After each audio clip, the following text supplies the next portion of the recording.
नमस्कार विद्यार्थियों। आज हम शुरू करने वाले हैं अध्याय 8 बुद्धिलब्धि पार्ट 1। और इसके पहले हमने शनिवार और रविवार वीडियो डालने का प्रयास किया, लेकिन टाइम ना मिल पाने के कारण वीडियो नहीं डाल पाए। तो आज शुरू करते हैं बुद्धिलब्धि पार्ट 1। प्रश्न 1, अवधारणाओं का विकास मुख्य रूप से ... का हिस्सा है। ऑप्शन ए बौद्धिक विकास, बी शारीरिक विकास, सी सामाजिक विकास, डी संवेगात्मक विकास। तो जो अवधारणाओं का विकास का मुख्य रूप से जो हिस्सा है वो है ऑप्शन ए बौद्धिक विकास। प्रश्न 2, निःशक्त बालकों की शिक्षा के लिए प्रावधान किया जा सकता है। ऑप्शन ए समावेशी शिक्षा द्वारा, बी मुख्यधारा मिलाकर, सी समाकलन द्वारा, डी इनमें से कोई नहीं। तो निःशक्त बालकों की शिक्षा के लिए जो प्रावधान किया जा सकता है वह है ऑप्शन ए समावेशी शिक्षा द्वारा। प्रश्न 3, निम्नलिखित में से कौन सी मानसिक मंदता की विशेषता नहीं है। ऑप्शन ए बुद्धिलब्धि का 25 से 70 के मध्य होना, बी धीमी गति से सीखना एवं दैनिक जीवन क्रियाओं को न कर पाना, सी वातावरण के साथ अनुकूलन में कठिनाई, डी अंतर्वैयक्तिक संबंधों का कमजोर होना। तो जो इसमें कह रहा है मानसिक मंदता की विशेषता नहीं है, तो ऑप्शन डी अंतर्वैयक्तिक संबंधों का कमजोर होना, ये बिल्कुल सही है। प्रश्न 4, विद्यार्थी को अच्छे मानसिक स्वास्थ्य को बनाए रखने के लिए निम्न में से कौन सा तरीका महत्वपूर्ण है। ऑप्शन ए शैक्षिक क्रियाओं का प्रावधान, बी अभिव्यक्ति की स्वतंत्रता, सी रुचियों की भिन्नता, डी अध्यापक की भूमिका एवं विद्यालय वातावरण। यहाँ पर देखा जाए तो अच्छे मानसिक स्वास्थ्य को बनाए रखने के लिए विद्यार्थी के लिए सबसे अच्छा तरीका है वह अध्यापक की भूमिका एवं विद्यालय वातावरण। ऑप्शन डी बिल्कुल सही है। प्रश्न 5, कमजोर वर्ग के बालक से तात्पर्य है। ऑप्शन ए ऐसे अभिभावकों के बालकों से जिनकी वार्षिक आय कम है, बी ऐसे अभिभावकों के बालकों से जो वंचित वर्ग में आते हैं, सी ऐसे अभिभावकों के बालकों से जो गरीबी रेखा से नीचे आते हैं, डी ऐसे अभिभावकों के बालकों से जो सरकार द्वारा निर्धारित न्यूनतम सीमा की वार्षिक आय सीमा के नीचे के वर्ग में आते हैं। ऑप्शन डी बिल्कुल सही है। ऐसे अभिभावकों के बालकों से जो सरकार द्वारा निर्धारित न्यूनतम सीमा की वार्षिक आय में आते हैं। प्रश्न 6, रमेश और अंकिता की समान बुद्धिलब्धि 120 है, अर्थात दोनों की बुद्धिलब्धि समान है, 120 है। रमेश अंकिता से 2 वर्ष छोटा है। यदि अंकिता की उम्र 12 वर्ष है तो रमेश की मानसिक आयु होगी। तो यहाँ पर जिसको बुद्धिलब्धि का सूत्र पता होगा वह उस आधार से इसको बड़े अच्छे से निकाल सकता है। तो आप जैसे जानते हैं IQ बराबर MA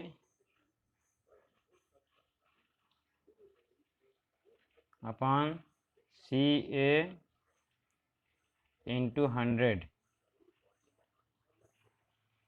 तो ये सूत्र हो गया। अब इसके आधार पे इसका हमको निकालना है जो, तो वह देखते हैं कैसे निकलेगा। तो इसमें सीधे सीधे पता चल रहा है कि रमेश की जो वास्तविक आयु है वह 10 वर्ष है, क्योंकि अंकिता की उम्र 12 वर्ष है तो रमेश की उम्र उससे 2 वर्ष कम है तो 10 वर्ष हुई। तो यहाँ पर IQ क्या है 120। तो 120 बराबर, और यहाँ पर क्या हमको नहीं पता मानसिक आयु, तो यहाँ पर x मान लेते हैं उसको, मानसिक आयु x, और वास्तविक आयु उसकी 10 गुणे 100 कर देते हैं। तो 10 से 100 को काट देते हैं, 10 बचता है यहाँ पर। अब इसके बाद आपका 120 बराबर 10x। अब यहाँ पर x का मान निकालेंगे तो 120 को उधर करेंगे तो ये नीचे, तो इसके आधार पर हमारा हो जाएगा x बराबर 120 बटे 10 तो आएगा 12। तो उसकी जो मानसिक आयु है वह है 12 वर्ष। ऑप्शन सी बिल्कुल सही है। प्रश्न 7, बुद्धि का कौन सा सिद्धांत जी और विशिष्ट बुद्धि की उपस्थिति का समर्थन करता है। ऑप्शन ए नियम प्रतिकूल सिद्धांत, बी गिलफोर्ड का बुद्धि सिद्धांत, सी स्पीयरमैन का द्विखंड सिद्धांत, डी वर्नोन का पदानुक्रम सिद्धांत।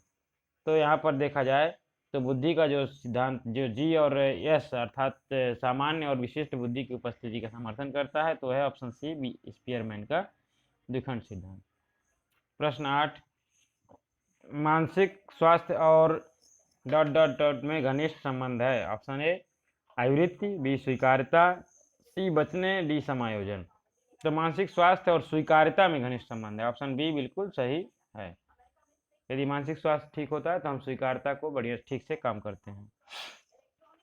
प्रश्न 9, मानसिक स्वास्थ्य के नियमों को खोजना और उन्हें बनाए रखना अध्ययन का केंद्र बिंदु है। Option A Schaefer, B Hadfield, C Davy, D Ladell. तो मानसिक स्वास्थ्य के नियमों को खोजना और उन्हें बनाए रखने का जो काम उस पर काम किया है वो केंद्र बिंदु है ऑप्शन सी डेवी। प्रश्न 10, निम्नलिखित में से मानसिक विकार के लक्षणों को सभी दर्शाते हैं सिवाय ऑप्शन ए भग्नाशा के, बी तनाव के, सी संबंध के, डी चिंता के। तो मतलब जो मानसिक विकार के लक्षण है 3 इसमें मानसिक विकार के लक्षण हैं, एक के सिवाय। तो कौन सा है जो मानसिक विकार का लक्षण नहीं है? ऑप्शन सी संबंध के, बिल्कुल सही है। संबंध मानसिक विकार का लक्षण नहीं है। बुद्धि का तरल मोजेक सिद्धांत किसने दिया था? Option A Cattell, B Guilford, C Thurstone, D Spearman. तो जो बुद्धि का तरल मोजेक सिद्धांत, जो बुद्धि का तरल सिद्धांत कहा जाता है इसे, वो ऑप्शन ए कैटल ने दिया था। इसे कैटल का तरल सिद्धांत भी बोलते हैं। प्रश्न 12, निम्न में से कौन सा लक्षण किसी मानक उपकरण के लिए सर्वाधिक वांछनीय है? ऑप्शन ए विश्वसनीयता, बी वैधता, सी वस्तुनिष्ठता, डी मानक। तो किसी भी लक्षण के लिए जो मापक उपकरण है, सर्वाधिक वांछनीय उपकरण जो इसमें माना जाता है वह ऑप्शन ए विश्वसनीयता, उस उपकरण की विश्वसनीयता होनी चाहिए। प्रश्न 13, बुद्धि लब्धि के संबंध में क्या सत्य है? ऑप्शन ए बौद्धिक आयु से व्युत्क्रमी संबंधित, बी कालानुक्रमिक आयु से प्रत्यक्ष संबंधित, सी कालानुक्रमिक आयु से व्युत्क्रमिक संबंधित, डी बौद्धिकता कालानुक्रमिक आयु दोनों से प्रत्यक्ष संबंधित।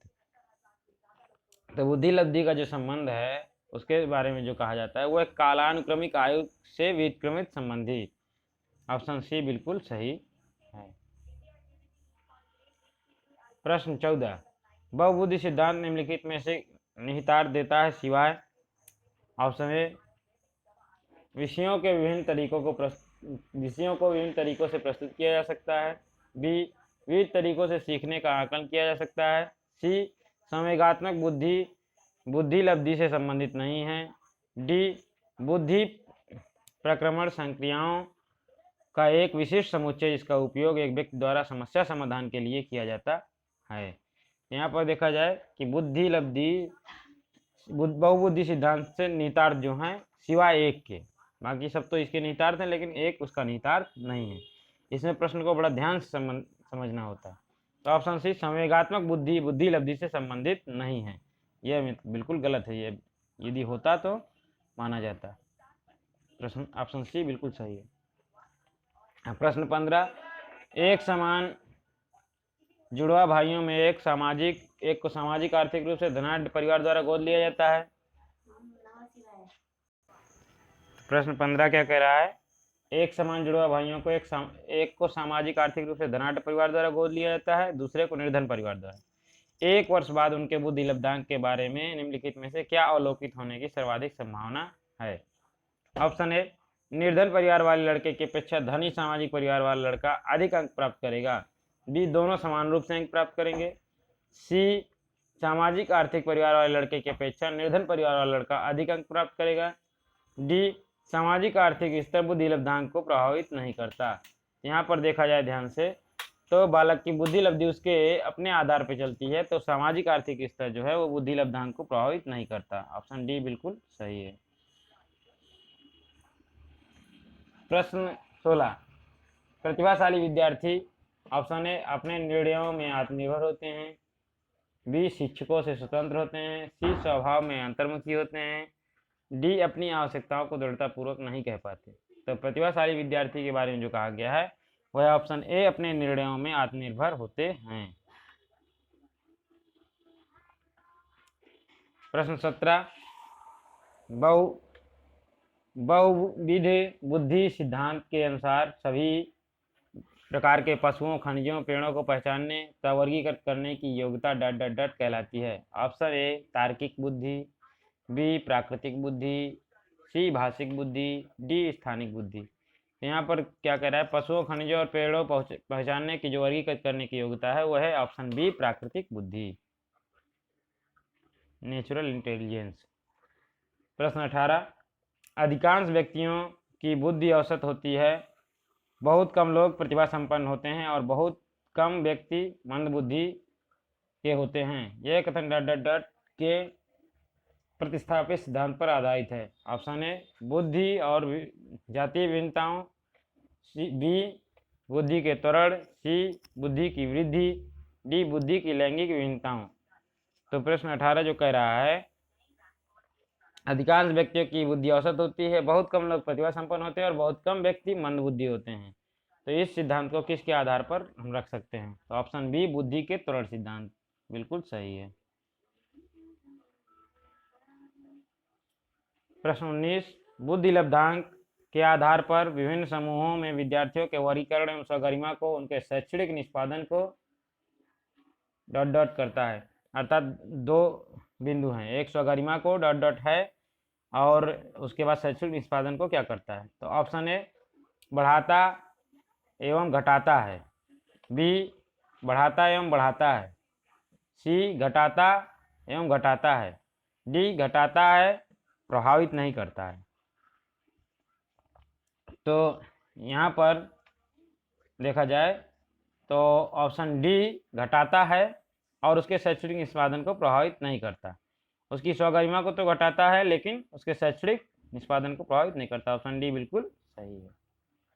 प्रश्न 20, रेवन का प्रोग्रेसिव मैट्रिसेज परीक्षण डॉट डॉट डॉट परीक्षण का उदाहरण है। ऑप्शन ए मौखिक बुद्धि लब्धांक, बी संस्कृति मुक्त बुद्धि लब्धांक, सी समूह बुद्धि लब्धांक, डी व्यक्तित्व। तो यहाँ पर देखा जाए रेवन का जो प्रोग्रेसिव मैट्रिसेज परीक्षण है वह है ऑप्शन बी संस्कृति मुक्त बुद्धि लब्धांक। ऑप्शन बी बिल्कुल सही है। प्रश्न 21, शारीरिक गतिक बुद्धि रखने वाले बच्चे की अंतिम अवस्था निम्नलिखित में से कौन सी हो सकती है? ऑप्शन ए वाचक, बी राजनीतिक नेता, सी शल्य चिकित्सक, डी कवि। तो शारीरिक गति, तो इसमें से जो सही आंसर होगा वह ऑप्शन ए वाचक, क्योंकि जिसकी शारीरिक गतिक बुद्धि होती है वह वाचक के अंतर्गत आता है। अंत में प्रश्न 22, वे शिक्षार्थी जो समृद्ध ज्ञान और शैक्षणिक दक्षता की हार्दिक इच्छा प्रदर्शित करते हैं उनके पास होता है। ऑप्शन ए नैपुण्यता अभिविन्यास, बी निष्पादन उपागम अभिविन्यास, सी निष्पादन परिहार अभिविन्यास, डी कार्य परिहार अभिविन्यास। तो समृद्ध ज्ञान और शैक्षणिक दक्षता की हार्दिक इच्छा प्रदर्शित करते हैं जो उनके पास होता है, तो वह है ऑप्शन बी निष्पादन उपागम अभिविन्यास, बिल्कुल सही है। प्रश्न 23, सिरिल बर्ट के अनुसार पिछड़े बालकों की बुद्धि लब्धि होती है। ऑप्शन ए 120 से अधिक, बी 85 से कम, सी 120 से कम, डी 75 से कम। तो यदि यहाँ पर देखा जाए तो सिरिल बर्ट के अनुसार जो पिछड़े बालकों की बुद्धि लब्धि होती है वह होती है ऑप्शन डी 75 से कम, बिल्कुल सही है। 24 प्रश्न, सृजनवाद में ऑप्शन ए बच्चे सीखने की प्रक्रिया में निष्क्रिय रूप से प्रतिभाग करते हैं, बी शिक्षा शिक्षक केंद्रित होती है, सी शिक्षा बाल केंद्रित होती है, डी शिक्षा व्यवहारवादी होती है। तो सृजनवाद में देखा जाए तो बालक को स्वतंत्र छोड़ दिया जाता है और बालक अपने आधार पर सारे कार्य करने के लिए स्वतंत्र होता है। तो ऑप्शन सी शिक्षा बाल केंद्रित होती है। प्रश्न 25, प्रतिभाशाली बालकों में निम्न विशेषता होती है। ऑप्शन ए अधिक महत्वाकांक्षा, बी बुद्धि लब्धि 1 से अधिक, सी विस्तृत शब्दकोश, डी इनमें से सभी। यहाँ पर देखा जाए तो प्रतिभाशाली बालकों की जो विशेषताएं हैं तो ये सभी है, ऑप्शन डी बिल्कुल सही है। प्रश्न 26, पिछड़ा बालक वह है जो अपने पाठशाली जीवन के मध्य 10 से 11 वर्ष की आयु में के अनुरूप सामान्य कक्षा से नीचे का कार्य ना कर सके, यह कथन किसका है? Option A Cyril Burt, B Terman, C Taylor, D Martin. तो यहाँ पर जो ये कथन कहा है कि पाठशाला जीवन के मध्य अपने आयु के अनुरूप कक्षा से नीचे का कार्य नहीं कर पाता विद्यार्थी, तो ये टर्मन ने दिया है। ऑप्शन बी बिल्कुल सही है, बुद्धि परीक्षण के बाद। प्रश्न 27, एक शिक्षिका का भावात्मक बुद्धि लब्धि सामान्य है, इसका तात्पर्य है? ऑप्शन ए वह उच्च बुद्धि वाली है, बी वह अनुशासन प्रिय है, सी वह हास परिहास वाली है, डी वह संतुलित व्यवहार रखती है। यहाँ पर शिक्षिका का जो भावात्मक बुद्धि लब्धि सामान्य है, इसका मतलब यह होता है कि वह संतुलित व्यवहार रखती है। ऑप्शन डी बिल्कुल सही है। प्रश्न 28, निष्पत्ति लब्धि AQ का सूत्र है?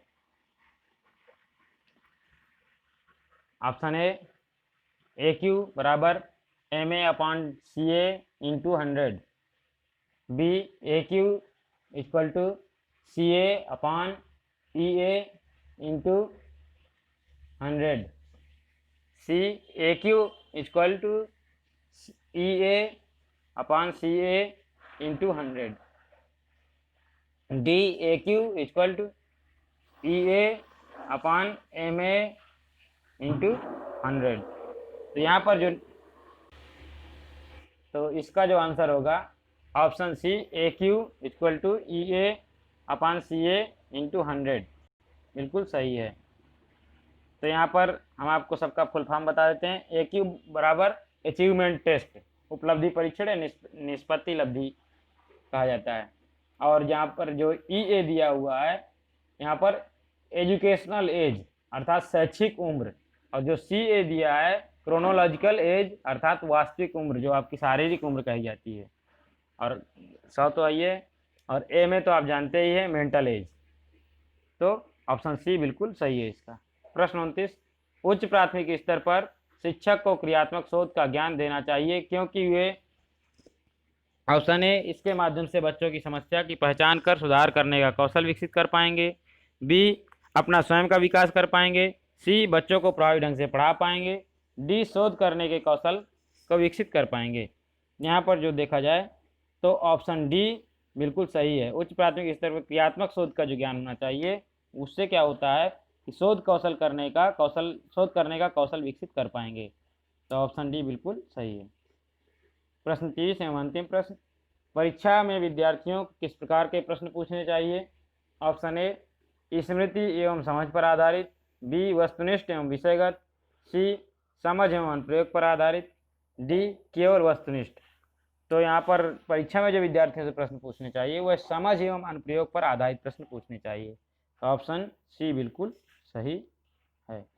और इसी का एक वीडियो शाम को भी डालने का प्रयास करेंगे बुद्धि लब्धि का, क्योंकि इसमें कुछ प्रश्न थोड़े से ज़्यादा हैं, बढ़ाए गए हैं। इसी के साथ धन्यवाद।